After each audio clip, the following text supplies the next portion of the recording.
北极的精致一口下去滋滋冒油，在零下60度的极寒之地，每一口的摄入都是满满的热量储备。这群被困的白鲸不仅为北极熊提供了充足的食物，也让当地的应有特人攒齐了过冬的口粮。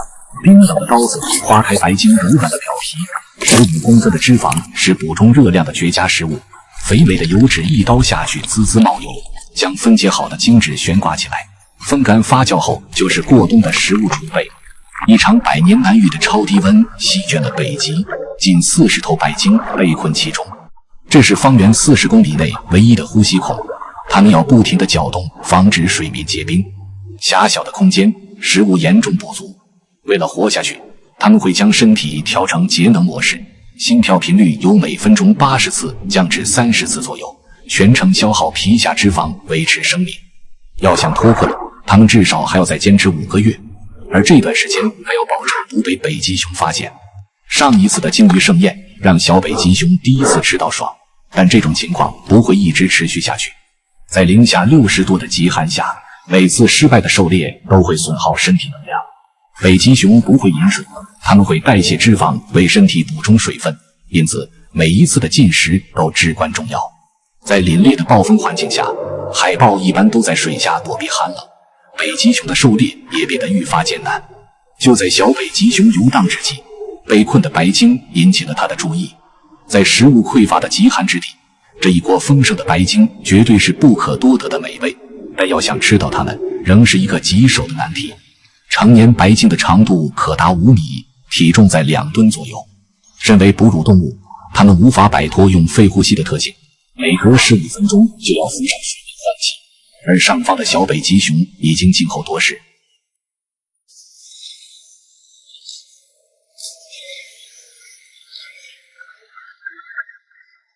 尽管白鲸身体虚弱，但要想捕捉它们也绝非易事。北极熊频繁的攻击已将白鲸的身体抓咬得皮开肉绽，虽然不能将白鲸拖拽上岸，但它的目的已经达到。白鲸溃烂的表皮会迅速出血感染，再加上长期得不到食物供给，死亡也只是时间问题。近1个星期的等待绝对是值得的。新鲜的鲸肉异常肥美，在食物充足的情况下，北极熊只会食用皮下脂肪，肥厚的油脂能为身体带来充足的热量。血腥味已经四散开来，北极熊要尽可能抓紧时间进食，而那些剩下的白鲸还要在无尽的恐慌中苟延残喘，一直等到冰雪消融才有逃脱的机会。北极熊吃完后，嗅到气味的北极狐姗姗来迟。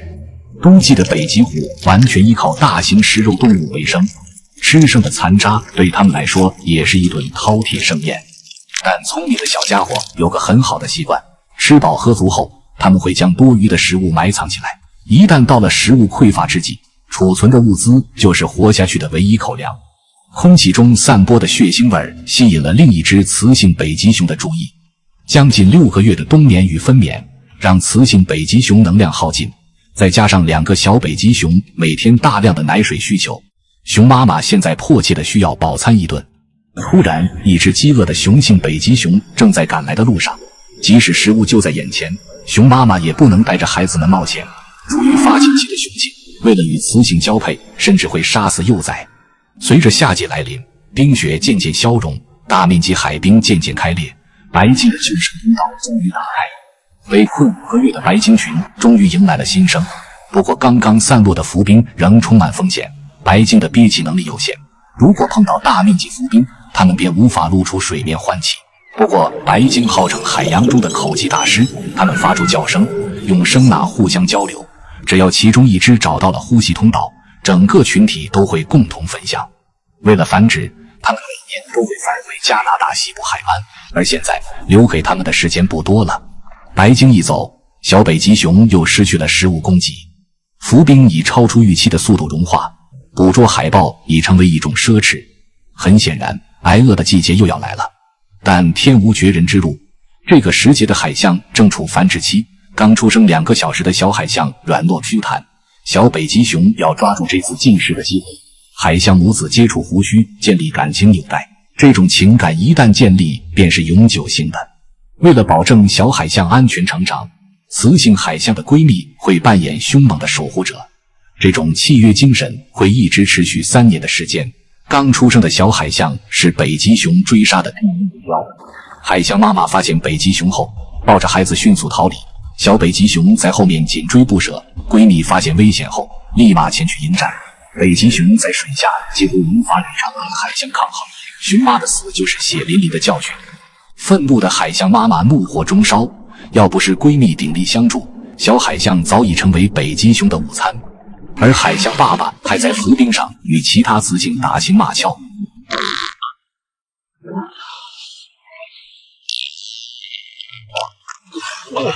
海象属于一夫多妻制，雄性通过争斗，一旦获得交配权，会同时拥有30到40只雌性。这种巨大的能量输出会让海象爸爸近乎虚脱。愤怒的象妈发了疯似的冲向海象爸爸。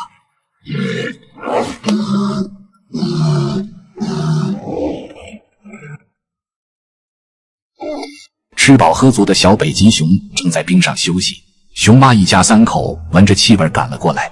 在饥饿的驱使下，熊妈妈不得不冒着风险前来进食。在食物匮乏的极寒之地，这种偷盗行为很可能会因此付出生命代价。对于哺乳期的熊妈来说，每一口的能量摄入都至关重要。就在这时，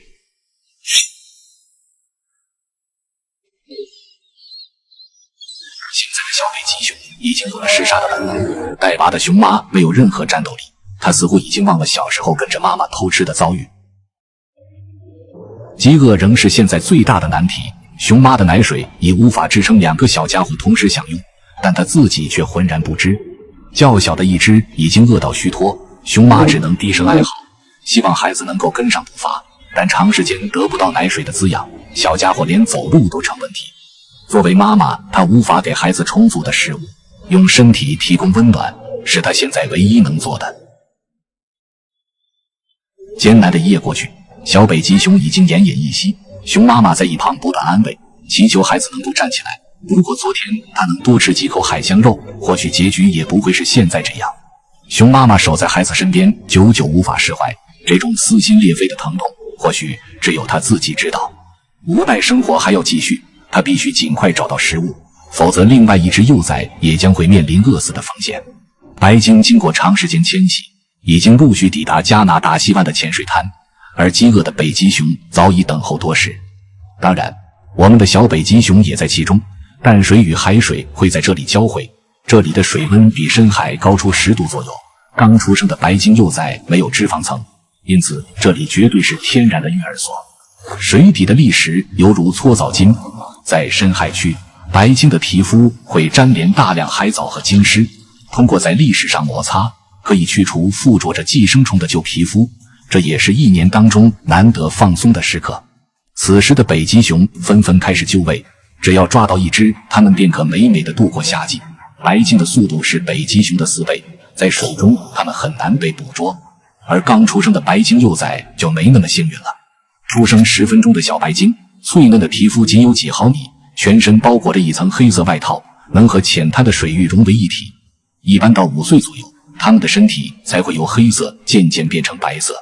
由于憋气能力有限，它们只能依靠妈妈背部的托举在水中换气，可这种依赖往往也是致命的。